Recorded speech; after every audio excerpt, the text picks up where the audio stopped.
তো হ্যালো বন্ধুরা, আমাদের চ্যানেল সবাইকে স্বাগত জানাই। তো এই ভিডিওতে আমি রিভিউ করবো ফ্যামিলি ম্যান সিজন 3। তো চলুন আমার সঙ্গে ভিডিওটি শুরু করা যাক।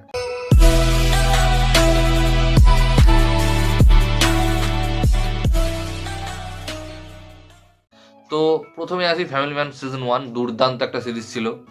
তারপরে সিজন 2টাও বেশ ভালো ছিল, এবং সিজন 3, এই সিজন 3 নিয়ে আমি কি বলবো তার আগে আমি অন্য কিছু বলে নিই।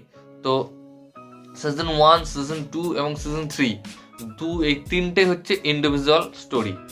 প্রথমে সিজন 1-এ দেখানো হয়েছিল এবং ক্লিপ হ্যাঙ্গার রাখা হয়েছিল। আমরা ভেবেছিলাম সিজন 2-এ তারপর থেকে শুরু হবে, বাট সিজন 2 একটা অন্য গল্প, সেখানেও ক্লিপ হ্যাঙ্গার রাখা হয়েছিল যে অন্য একটা স্টোরি এরপরে আমরা দেখতে পাবো তারপরে কানেকশন হয়ে, বাট সেটাও দেখানো হয়নি। আমরা ভাবলাম যে 3-তে সেই ক্লিপ হ্যাঙ্গার থেকে হয়তো পরের পার্টে অর্থাৎ পরের সিজনে দেখানো হবে, বাট সেটাও দেখানো হয়নি।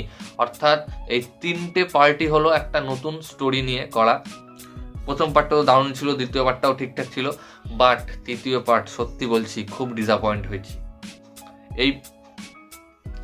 এই সিরিজে মোট 7টা এপিসোড রয়েছে এবং প্রত্যেকটা এপিসোডে প্রায় 50 থেকে 55 মিনিটের মধ্যে। আর সত্যি বলছি একটা টাইম মনে হয়েছিল যে এই কি বলবো, এই সিরিজটা মানে আর দেখতে ভালো লাগছিল না, এতটাই বোর ফিল হচ্ছিল। মানে সে মুভমেন্ট পাচ্ছিলাম না যেরকম আমরা সিজন 1 বা সিজন 2-এ পেয়েছিলাম। দেখার একটা ইচ্ছা ছিল। যখন ট্রেলারটা বেরিয়েছিল, ট্রেলারটা দারুণ কাটা হয়েছিল, ট্রেলারটা দারুণ করা হয়েছিল, বাট সিরিজটা একেবারে জমলো না। আর এতে এই ডাইরেক্টর রাজান ডিকেরও আমি কোনো দোষ দিচ্ছি না। হয়তো রাজান ডিকের কথা হয়তো স্টুডিও শোনেনি বা ওটিটি শোনেনি, কারণ এই এখন যেসব ওয়েব সিরিজগুলো তৈরি হচ্ছে সবই ওটিটির উপর নির্ভর করে তৈরি।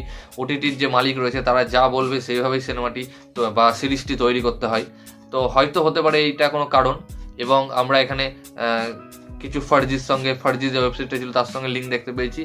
এছাড়া এই সিজনটাও শেষ হয়েছে একটা ক্লিপ হ্যাঙ্গার টাইপের দিয়ে, অর্থাৎ ক্লিপ হ্যাঙ্গার ঠিক বলবো না, মানে একটা হিন্ট দিয়ে গেছে তো এরপরেও এই স্টোরি নিয়ে পরবর্তীতে আরেকটা সিজন বেরোতে পারে, কিন্তু আদৌ বেরোবে কিনা বা অন্য এখনো সিজন 1-এর আমরা পরের গল্প দেখতে পাইনি, সিজন 2-এর পরের গল্প দেখতে পাইনি, সিজন 2 তো বাদ দিয়ে দেন, সিজন 3 তো বাদই দেন।